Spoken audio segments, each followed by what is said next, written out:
Muy buenos días a toda la República Dominicana. Gracias por estar con nosotros en este su espacio Lo que pasó.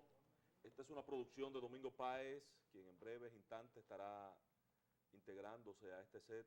Quien está ya en escena, sí, es el querido Alfonso Crisóstomo. Saludo, señora Costa, saludo a los televidentes, saludo al equipo de producción. Hurgando en un libro de filosofía, me encontré con este pensamiento, patrón, que quiero dedicárselo a los televidentes y compartirlo con usted y con el señor Páez. Este pensamiento dice: queda prohibido levantarse sin ilusiones, vestirse sin esperanzas, salir a la calle sin fe y andar sin amor. Repítalo, querido, porque la verdad que es de un contenido y una profundidad extraordinario. Queda prohibido levantarse sin ilusiones, vestirse sin esperanzas, salir a la calle sin fe y andar sin amor. Cuando usted se levanta, querido, usted hace su cama. Generalmente depende de si tengo que irme rápido al ejercicio, venir rápido al programa, o irme rápido a la oficina. Usted está hablando mentira, usted nunca ha hecho su cama. Sí, realmente sí lo hago. Lo que pasa es que depende del nivel de prisa con que uno lo haga. Yo nunca lo he hecho. De veras, sí, yo no sé cómo se hace una cama ni cómo se fríe un huevo. De veras, yo sí. Pero fíjese una cosa. Yo sé cómo se fríe, cómo se hierve y cómo se come. Cómo se come yo sé. Pero acabo de ver un mensaje hace unos días de que no importa la situación que te afecte, favorable o desfavorable, económica, emocional, psíquicamente. Exacto. Lo ideal en la persona es, y una demostración de estar preparado para enfrentar lo que traiga un día cualquiera, es hacer su cama al momento de levantarse. Interesante práctica entonces. ¿Qué coincide con esa prohibición que usted detalla en el día de hoy? Miren, señores, el tema importante de hoy es lo que está aconteciendo en México y que República Dominicana ha dado seguimiento prácticamente en vivo, minuto a minuto. Mucha gente ha estado interesado en aquel juicio, audiencia que se realiza, que realiza el tribunal, la Corte Interamericana de los Derechos Humanos en México, que está sesionando en México en este momento. Tres figuras son... actores relevantes. No, tres figuras son las que definen el tema de los derechos humanos en todo nuestro hemisferio, que estamos hablando tres estamentos fundamentales. La Comisión de los Derechos Humanos, que tiene su sede en Washington, ¿verdad? Sí, así es. La Corte, que es y el ente que nos enlaza a todos, que es la Declaración de los Derechos Humanos, ¿verdad? Sí, avalada en la ONU. Avalada en la ONU y del cual República Dominicana es signatario. Sin duda. Hay las otras dos entidades, los otros dos estamentos, son, República Dominicana no es vinculante, como no lo es Estados Unidos y una serie de naciones en el mundo, que no se han hecho compromisarios de participar, querido, en ser signatario del contenido de sus acuerdos. De sus decisiones. Así es, de sus decisiones. No les resultan vinculantes. No son vinculantes. El Congreso de la República Dominicana no les son oponibles. No ha sancionado, ni favorable ni desfavorablemente, no ha sancionado, no ha sido apoderado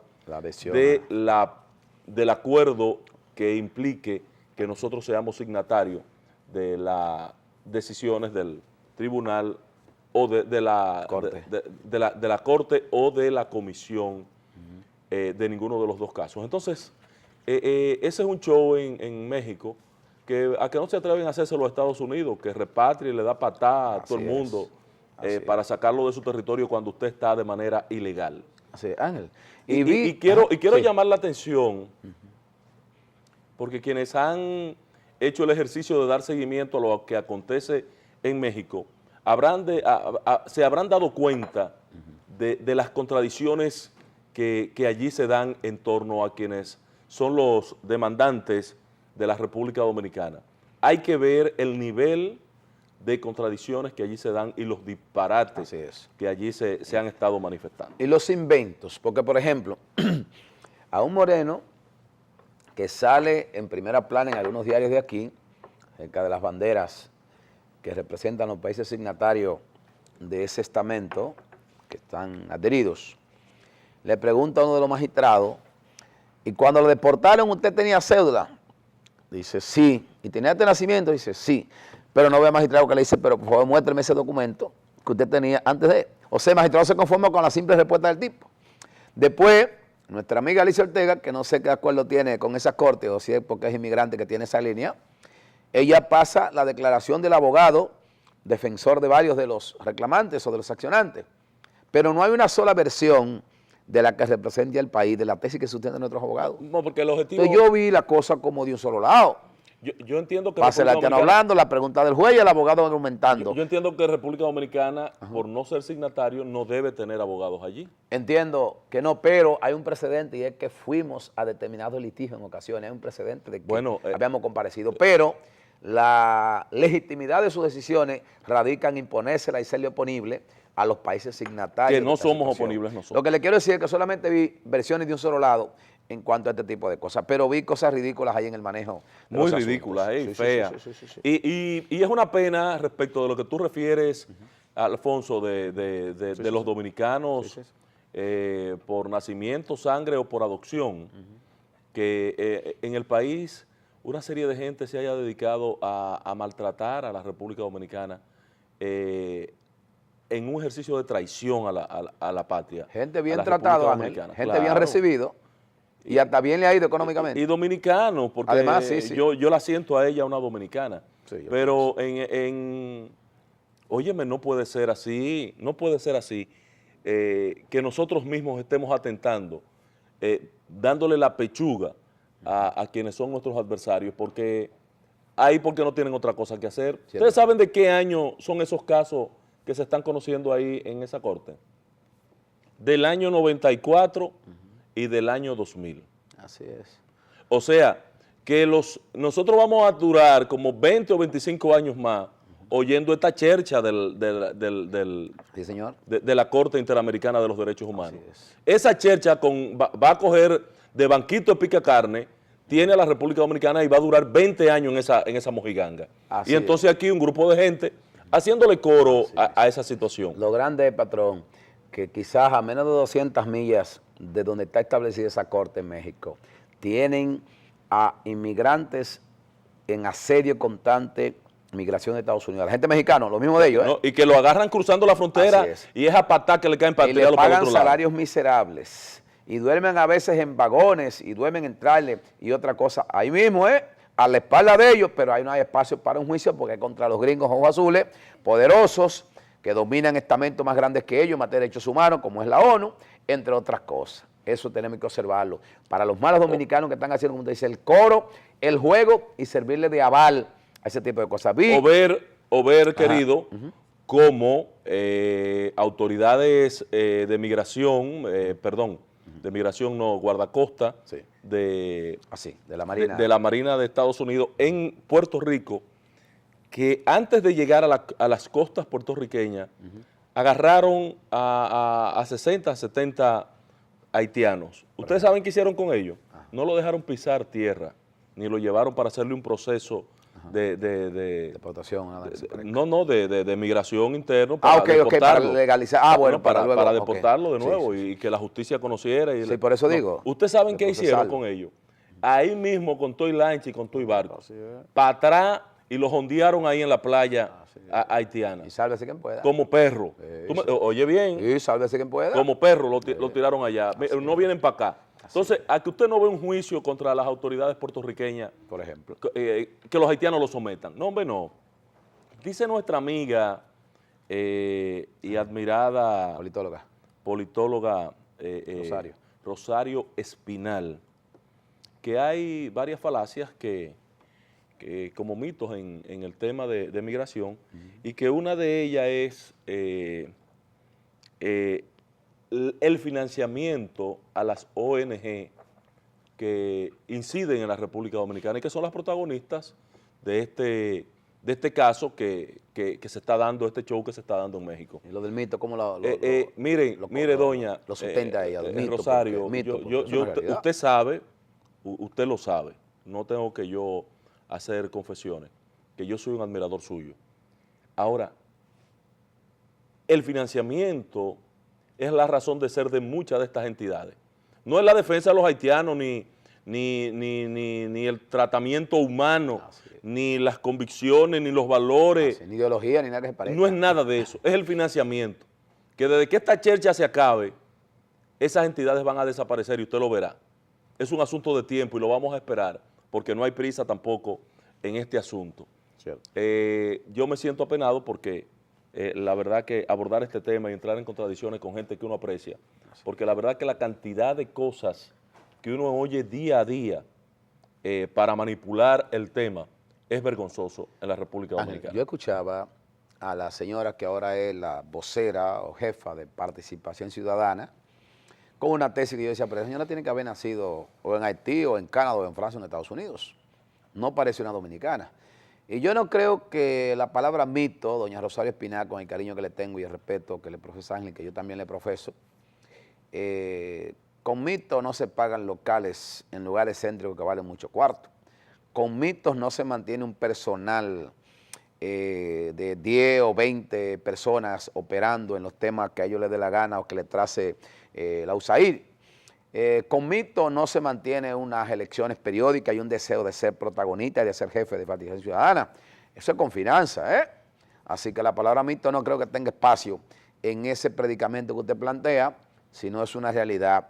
Lo financia, y decía Juan Bo, que el amo que financia al trabajador tiene dominio sobre su ideología, sus posiciones, su comportamiento y a veces hasta sobre su vida, Así es. El que paga.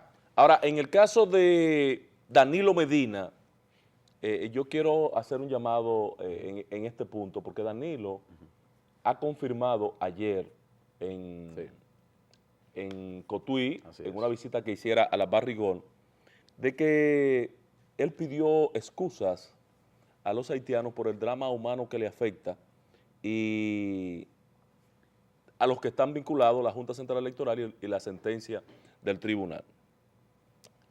Parece que Danilo no está bien orientado, bien edificado de la situación, porque ayer lució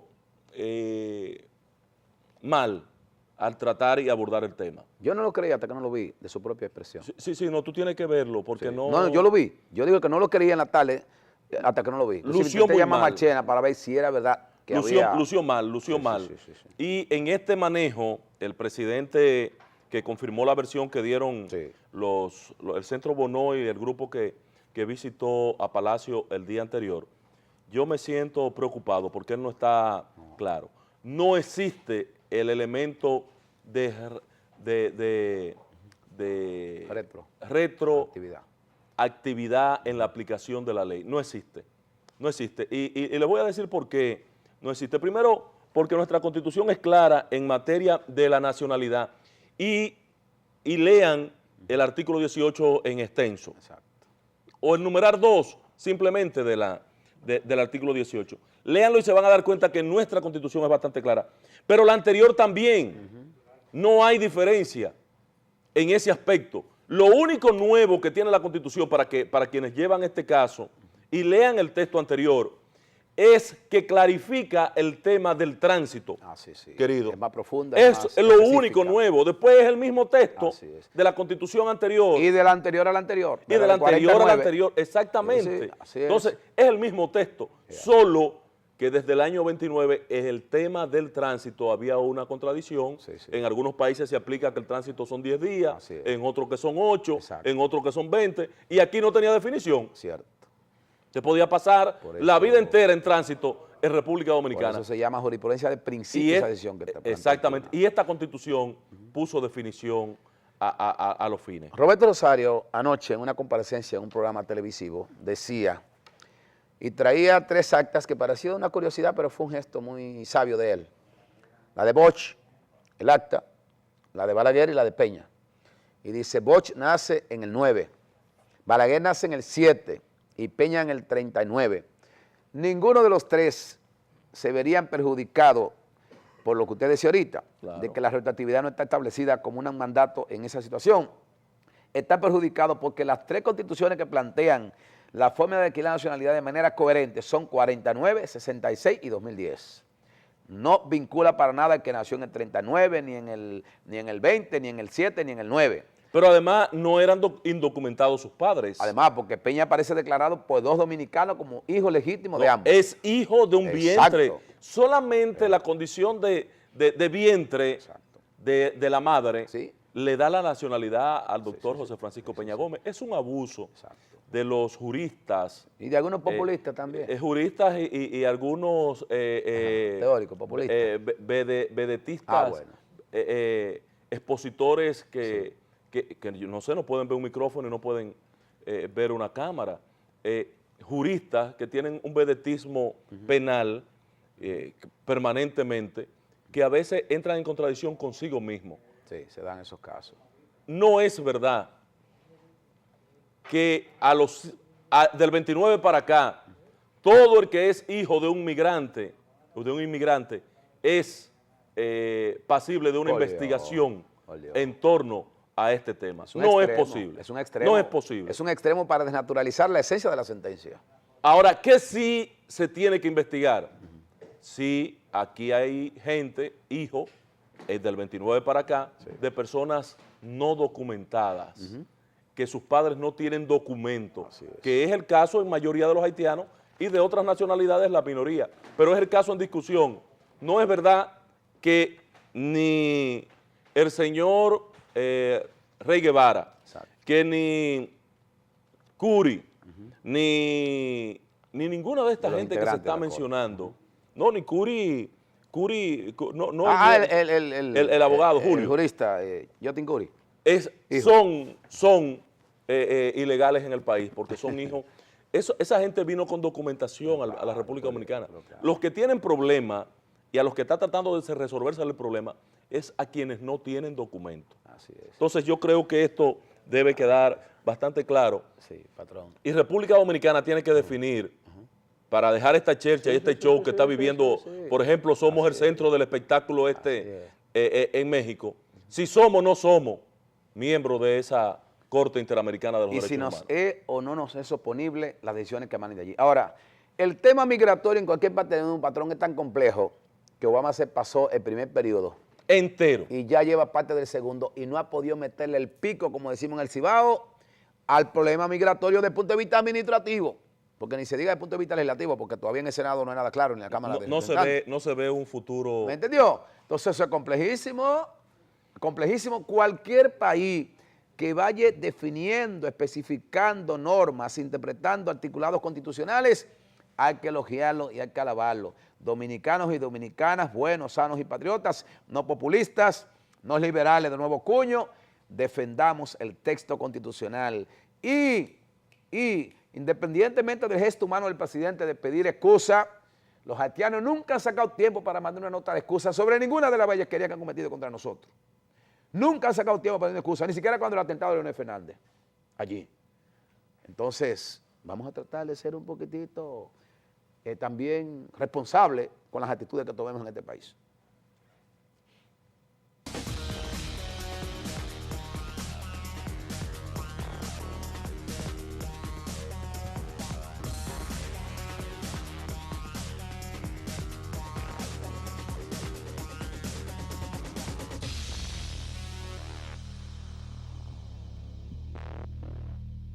Continuamos en su espacio Lo que pasó y nos llama la atención, querido, no sé si recuerdas, ayer resaltamos aquí la necesidad de que las autoridades definieran en qué situación fue que fue baleado el vehículo de Abel Martínez en Navarrete.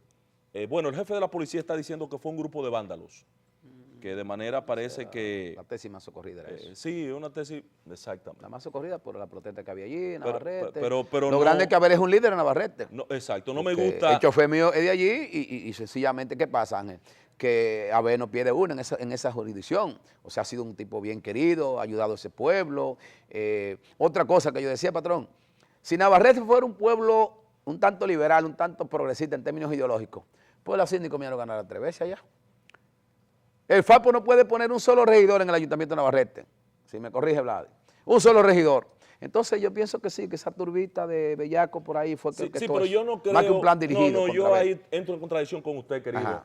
Y yo pienso que no puede ser tan simple la respuesta de las autoridades al caso Aber Martínez en Navarrete. O sea, que ese reducto puede ser utilizado por otras fuerzas. No, yo no creo que ese grupo, ni el reducto, ni los grupos sociales, que eso ande por ahí. Eso no es verdad. Ahí tiene que haber otro objetivo desde otro tipo de instancias de poder que han sido afectados por el mismo Aber Martínez. Mira, esa tesis puede tener fundamento. Hay un tema que sí para mí, continuando en el ámbito haitiano, que me llama la atención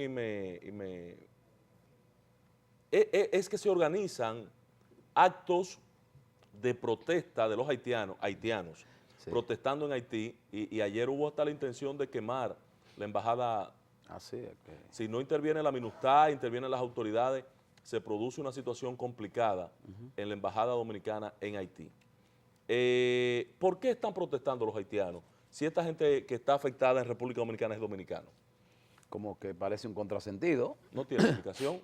Si así son dominicanos los que están afectados por la sentencia del Tribunal Constitucional, ¿por qué ha de materializarse protestas en Haití contra República Dominicana? Protestas por haitianos. ¿Por qué? Exacto. Porque no son dominicanos, señores. Ahí es que está. Eso es todo, y están delatándolo. ¿Por qué el gobierno haitiano acciona y llama a consultas a su embajador a Haití? ¿Por qué? Es la mejor evidencia. Así es la mejor evidencia. Pero bien, una parte positiva que se vende desde Haití en este momento es que el ministro de Industria y Comercio, que es tu jefe, sí, ha anunciado que además del foro que se ha concretado entre empresarios dominicanos y empresarios haitianos para viabilizar vías de comercialización, institucionalizar estas relaciones empresariales, él ha dicho que se ha aperturado mecanismos de diálogo que parece que van a dar rápida solución al manejo comercial binacional.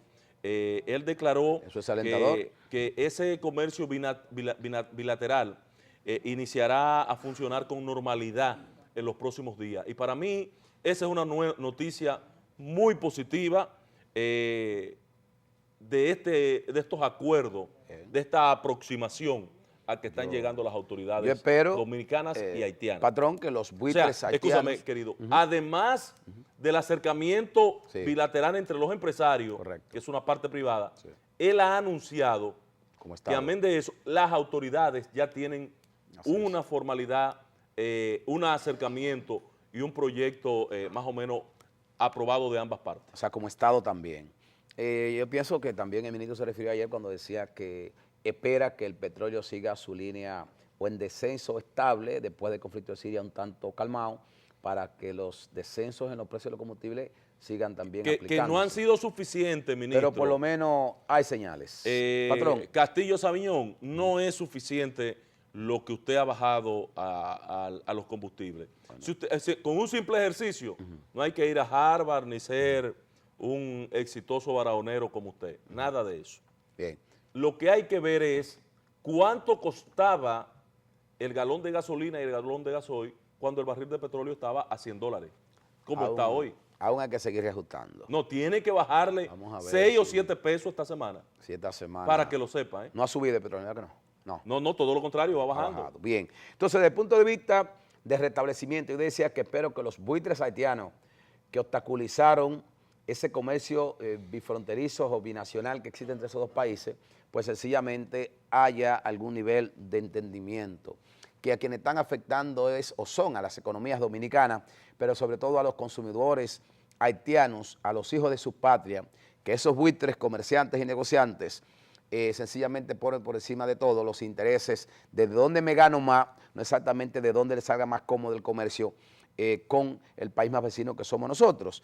Y pienso también, Ángel, que los empresarios dominicanos que han diseñado esta estrategia y el propio ministerio nuestro, que también está diseñando políticas tendentes a superar este percance, deben entender que no debemos tener exclusividad en materia de comercio fronterizo, porque sencillamente en cualquier momento el haitiano se revoltea, cambio de actitud, el empresario manda más que el presidente allí, y entonces cuando viene a ver hay una especie de tranque en las relaciones comerciales bilaterales. Por eso quiero que los empresarios diseñen también, y el ministerio también vía comercio exterior, nuevos nichos, nuevos mercados, por si un día vuelven a revoltearse nuestros hermanos haitianos o por si esto no se supera. Ángel, donde hay señales positivas, como nosotros le aconsejamos aquí a los médicos, es en el sector de salud.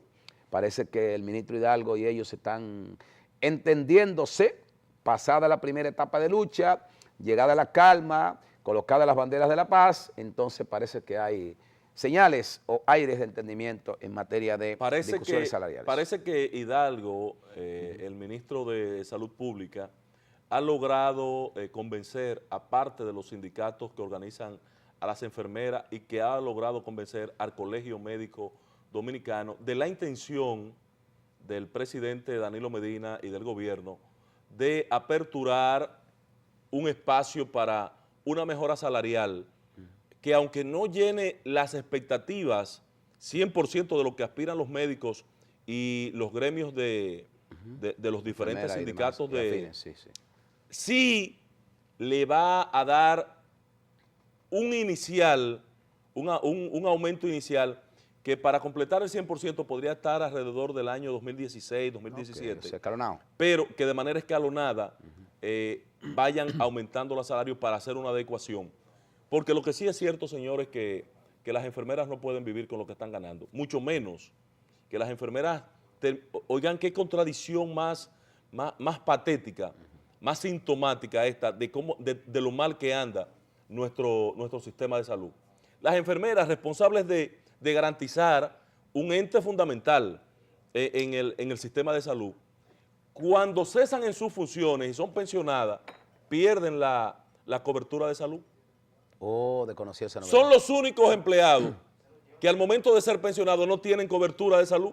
Oh. Las trabajadoras ¿y esa normativa de la salud? Eso es una locura. ¿Y cómo se acepta esa normativa? Eso es un disparate. Pues entonces, también ese tema hay que abordarlo y darle solución. Y yo creo que... Inhumana, patrón, porque las enfermeras, aparte de que entregan su vida al servicio de los demás, porque a veces, cuando el médico no está, el médico es la enfermera. ¿Usted sabe? Claro que sí. Y esa da más presencia y más solidaridad al enfermo que el propio médico. Es que la mayor atención y solidaridad con el enfermo la da esa enfermera. Entonces los niveles de ingresos que ella percibe no le garantiza a ella hacer fortuna ni reservas bancarias para su vejez, ¿no? Ahí en torno a la enfermera se materializa más bien una condición de vocación y entrega, que es una vocación de filantropía que hay que tener de amor al ser humano para hacer esa labor. Por cuanto yo creo que Hidalgo debe focalizar el tema de la asistencia social, que es una materia pendiente en el caso de las enfermeras. Patrón, pero también la gente que produce en la parte agropecuaria y agraria se revoltearon ayer, hablan de que 7,000 y pico de pesos aspiran a llevar. Ellos fueron los primeros. Patrón, pero yo me quedé asombrado cuando vi el letrerito, no sé si obedece a la verdad, de que un agrónomo percibe 7,900. Yo lo dije. Menos de 8,000 pesos cobra un agrónomo, pero es peor. Pues ya, ni un chofer de un ejecutivo bancario cobra eso. Y los técnicos especializados no llegan a 12,000 pesos. Eso es. Entonces, pero igual, en obras públicas y en diferentes entidades de la ingeniería, tú vas y un ingeniero civil está cobrando entre 11 y 15,000 pesos. Bueno. O sea, eso no es posible. Eso hay que revisarlo en la República Dominicana, porque cuando tú tienes profesionales en esta condición, lo que está es fomentando la corrupción. Cierto. Que ellos tengan que, por la izquierda, completar el salario que devengan insuficientemente. O desestimulando el rendimiento, la eficiencia, la entrega hacia la labor que le han encomendado. Y a futuras generaciones también, porque sí, correcto. Cuando tú le dices a un hijo tuyo que lo que va a ganar es 7,000 pesos mensuales, correcto, después de una labor de graduarse de agrónomo, y que ya no tiene acceso ni siquiera a un motor, no puede pensar ni siquiera en accesar a un motor, definitivamente eso no es un aliciente para que entonces, esta carrera pueda ser. Y bueno, y algunas facultades en algunas universidades ya tengo han estado cerrando en el área de agronomía. Por falta de estímulo para estudiar esa carrera. Entonces, mi excelente presidente, compañero Danilo Medina, que ha estado empeñado en levantar el campo, sobre todo en lo que respecta a la pequeña, mediana y micro, debe entender que una pata de la mesa del desarrollo y de la atención al campo implica mejorar, en la medida en que se pueda, los niveles de ingreso de nuestros agrónomos. Quiero que hablemos de los síndicos y demás, pero ahorita, porque ahí hay una contradicción técnica que tenemos que analizar. Vamos a hacer una pausa y cuando regresemos vamos a tratar el tema así de los alcaldes. Igualmente, yo quiero completar el caso de los combustibles. Interesante.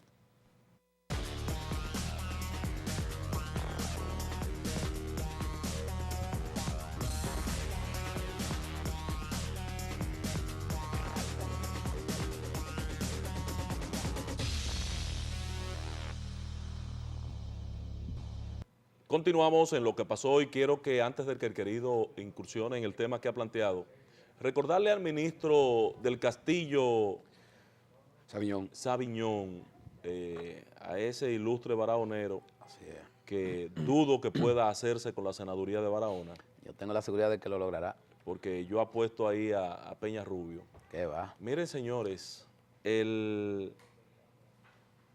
no solamente ha estado bajando el barril del petróleo, que no es el referente para fijar los precios de los combustibles, también han bajado los combustibles terminados. Por ejemplo, y yo insisto porque es el precio que doy seguimiento, la gasolina sin plomo en Estados Unidos, en la bolsa de Nueva York, hoy cuesta $2.64. No es posible que aquí siga costando $6 un galón de gasolina sin plomo. En Estados Unidos, $2.64 sin impuestos todavía. Sí. Ahora, ¿usted sabe cuánto es eso en pesos? 111 pesos, 110,88. ¿Y los yacimientos norteamericanos? Escúchame un chancecito, patrón. Estamos hablando del combustible ya puesto en la bolsa, a donde nosotros lo compramos. Nosotros lo compramos en $111, perdón. En 111 pesos compramos un galón de gasolina para traerlo a República Dominicana. Sí.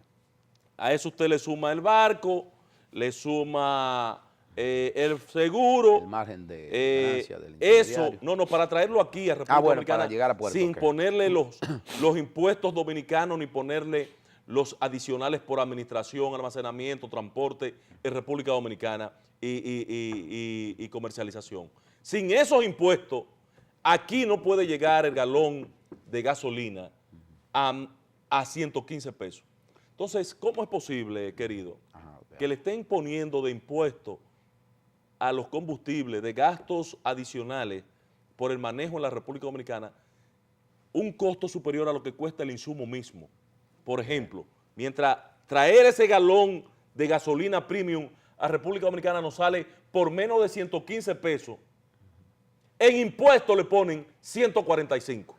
Bueno, el ministro primero es un hombre de buenas intenciones. En segundo es lleno de buenas intenciones el camino de para allá también. Es un líder en Barahona, nada más que recordar lo que hizo el Día de las Madres, por ejemplo, en Barahona. Él, de sus recursos como empresario exitoso. Es un líder de unos meses para acá, porque nadie lo conocía. Bueno, él ha estado vinculado a su Barahona. Se lo pregúntele a Hendrik, que es su asesor primo de la exdiputada Miñín, amiga suya. Oiga lo siguiente. Saludo a Miñín. Así es. Oiga lo siguiente.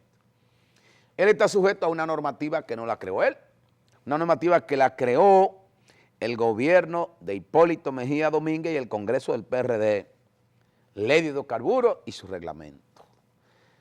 Él anoche lo veía cuando decía, espero que el petróleo siga o estable o descendiendo para aplicar precios que beneficien al sacrificado pueblo dominicano en materia de combustible. Procede una aclaración. Veamos. No fue el gobierno de Hipólito que hizo. ¿La ley de hidrocarburos? No, la hizo el gobierno de Leonel Fernández, aunque sí con un congreso del PRD. No. Porque ese 2002. Porque la gran diferencia. 2002, patrón, la ley de hidrocarburos, yo la tengo ahí. La de hidrocarburos 2002, yo la tengo ahí. 112-00 del año 2000, la ley. ¿Cuándo entra Hipólito Mejía? En el año 2000. Patrón, quien la firma ahí se llama Ginés Bulidad como secretaria de Senado, la ley. Sí. Hipólito Mejía Domínguez como promulgador de la ley. Patrón, fue el PRD, en la ley y el reglamento. Chequéela, patrón. No, yo la tengo ahí en mi jipeta. Pero bien, Y la usé en la campaña y demostré. Hipólito Mejía firma y Ginés Bunigal era secretaria de Senado, senadora por Puerto Plata. Deja esa campaña contra doña Ginés. No, lo que quiero decir es que el ministro está ajustado a un esquema de cálculo producto de una ley del PRD y de un reglamento del PRD. Deja esa campaña contra Ginés y vamos... Patrón, vamos con los municipios. Vamos a tratar el tema de los municipios. Así que me para inquietó mí, ayer ver a los directores de distritos, a regidores, a síndicos, mediante dos organizaciones que tienen. FEDOMO es una y la otra no se puede nombre. Algo así. Una agrupa a los directores y regidores. Asociación Dominicana Asododin. Algo así. Una agrupa a los directores y regidores, creo, y otra agrupa a los síndicos, Asociación Dominicana de Distritos Municipales, Asododin. Perfecto. Pero hay otras propias de los regidores también. Pedro Richardson. Ok, ahí estaba, lo vi ayer. Entonces, hay otra que agrupa a los regidores, ¿no? Sí. Independiente de los Esa la síndicos. preside el amigo Roa. Ok. Veo una dicotomía entre sus reclamos que es jurídicamente muy legítimo porque está amparado en una ley que le den el porcentaje. 10%. Bien. Sin embargo, entonces, la jefa y su amiga, tengo entendido, y amiga mía, doña Licelo, la jefa de la Cámara de Cuentas, dice que hay un caos y un desorden en la administración, en la contabilización y en el manejo burocrático de la finanza que está llegando a los municipios en un alto porcentaje. Ella tiene razón. ¿Qué le parece? Ella tiene razón y yo creo que ese tema de auditar o ayudar a los ayuntamientos a manejar financieramente, contablemente sus finanzas, es merecedor de atención en la República Dominicana. Yo quiero decirle a doña Licelo que hay distritos municipales donde no hay un contable, donde en el pueblo, tú vas al pueblecito y no existe un especializado en el área contable. Que no lo hay. Oye bien, entonces nosotros tenemos, y es un reclamo que yo le he hecho ¿por qué no a mi amigo Johnny John. Yo le he hecho reclamos personalmente, que ahora lo voy a hacer en público, de que la liga tiene que asumir esa asistencia para evitar ese nivel de cuestionamiento que con mucha razón hace Licelo Marte de Barrio. ¿Ok? Que hay problemas, que hay un desorden. Si yo conozco casos, tú a Baitoa, en este momento a Baitoa, Distrito Municipal de Santiago, y ese síndico debe estar preso. Del desorden y el desastre que tiene. Manejo caprichoso. Sí, hombre, las cosas que se manejan ahí no tiene madre. El otro fenómeno que yo observo, patrón, el problema de la eficiencia. Yo vi a Gonzalo Castillo que fue a varios municipios, a varios distritos, le dijo, hagan hacer y contener, que yo le doy todo el asfalto que soliciten al ministerio. Sí, pero no hay asfalto, ¿eh? No hay ahora. No hay. Pero él hizo la oferta. Y he visto síndicos y directores. Y cumplió hasta diciembre del año pasado. Okay. Pero este año no ha habido asfalto. Lo que le quiero decir es, patrón, que he visto síndicos y directores que no pueden ni siquiera hacer aceras y contenes en sus respectivas demarcaciones donde dirige la municipalidad. Entonces también observo, aparte del desorden contable y financiero que invoca la Cámara de Cuentas, el problema de la eficiencia manifiesta en la ejecución de políticas municipales, sobre todo de infraestructuras o edificaciones. No sé si es que la nómina anda muy alta. Esa parte hay que investigarla también, pero lo importante es que yo creo que ellos están en un reclamo correcto. El gasto administrativo, el tema del combustible, el costo de la recolección de basura, se está tragando el presupuesto de los ayuntamientos. Y el presidente Danilo Medina no puede seguir asumiendo el mismo rol que tenía Leonel Fernández de indiferencia ante el poder municipal. No, y que tuvo Hipólito Mejía también. No, pero porque Hipólito acercó al 10%. No, pero no llegó. Claro que sí, no estuvo. El primero que le subió los ingresos a los cabildos, ¿sabe quién fue? El mismo que le aplicó tasa cero a los insumos agrícolas, Leonel Fernández, cuando llegó. Cuando Balaguer dirigía, estaban por el 1 punto, algo así. Y Leonel lo llevó a 1.5. Sí, recuerde eso, en el 96, ¿eh? Mete la cabeza bajo la mesa. No, señor. Leonel Fernández le incrementó los ingresos a los cabildos cuando llegó en el 2096 y le aplicó tasa cero a los insumos agrícolas. Está en juego aquí. Es decir, el PLD. Está en juego aquí el liderazgo de Juan de los Santos. Porque todo el mundo entiende que tiene un compadre del Palacio. Que Juan de los Santos,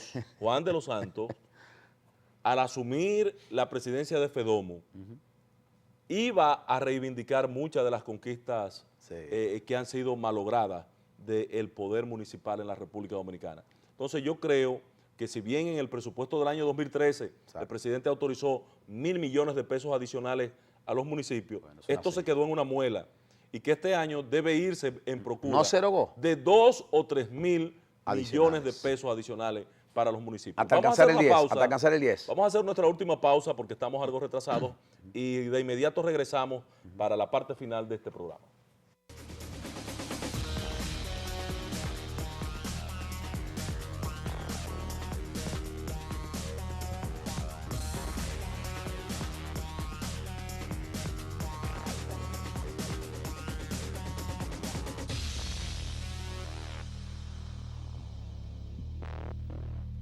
Gracias por estar con nosotros y nosotros no podemos, bajo ninguna circunstancia, pararnos de esta mesa sin ver el tema más importante acontecido en la tarde de ayer en la República Dominicana. En el Senado de la República, en el Congreso Nacional, se está dando una serie de protestas con el tema de la Loma Miranda. No sé si ustedes han dado seguimiento. Ayer la iglesia, los grupos sociales, los sindicatos de transporte estuvieron con más de 1,000 personas parados haciendo una vigilia. ¿En contra del proyecto? No, a favor de que se declare Loma Miranda Parque Nacional mediante la ley que ya aprobó la Cámara de Diputados. Y en una acción en que lideran el amigo Euclides Sánchez, el amigo Infante, el diputado Infante, y el diputado Vázquez, Aridio Vázquez. ¿Y el senador de Bonao? Una negación total. ¿Qué es lo que el senador de Bonao en un ejercicio de lobismo permanente. Me parecía de Puerto Plata. Un ejercicio de lobismo, perdón, a favor de la empresa Strata Nickel. Ahora bien, ayer circuló la versión de que el gobierno estaba haciendo una propuesta a los senadores de modificar la ley para que de ese terreno de Loma Miranda se especializara que un 20% de los terrenos tuvieran una vocación hacia la explotación minera. Correcto. Un 20%. Deslindar una porción. En principio, como un ejercicio para salvar la situación y las diferencias, cualquiera ve bien esta propuesta, ¿verdad? Que una parte sea dedicada a la explotación minera a los fines de garantizar, primero, de extraer esa riqueza que está ahí y segundo, de garantizar que no se vayan a la calle las familias que son empleados y trabajadores de Strata Nickel. Ya Danilo lo recibió en el Palacio, presidente. Sí, ¿no? Lo recibió y no me gustó tampoco el tratamiento que le dio. Creo que van de 2-0 lleva Danilo en esta semana. En el caso de los haitianos se ponchó y aquí también. ¿Y en el de la Cañada? ¿Brilló? Bueno, ese es un tema el Larimar brilló también. Ese es otro tema aparte. 2 y 2. 2 de FAO y 2 de GI. Ah, bueno, porque está a punto de poncharse. Va equilibrado. Ahora, en el caso de Loma Miranda, es imposible pensar en que convivan, querido, la explotación minera y la ecología, el microsistema que se quiere crear allí como parque nacional. ¿Practicable, dice usted? No, no es practicable. Y le digo por qué. Sencillamente, en el caso de Loma Miranda, no hay espacio para usted habilitar una parte del terreno para la minería y otra para el parque y generar un área intermedia de amortiguamiento. No hay forma de hacerlo, porque el espacio es muy pequeño. ¿La propuesta quién la hace? Han querido echarle la vaina al ministro de la Presidencia, pero parece que es simplemente, ha dicho Euclides Sánchez, que era una simple bola que había circulado en los pasillos. Patrón. De todas maneras, al que propuso el 2080 para el tema de Loma Miranda, que descarten eso, que allí no hay espacio ni posibilidad para que la minería conviva con el Parque Nacional y establecer además una área de amortiguamiento obligatoria por demás. Bien, patrón, no es posible. En Puerto Plata, por su parte, 2 fiestas patrocinadas por Turismo Grande han levantado el ánimo turístico, primero. Y segundo, en el pueblo de Winton Guerrero, señores, 1 tonelada de drogas. Bueno, a Francisco Javier por lo de Puerto Plata, nuestra felicitación. Nos vemos mañana.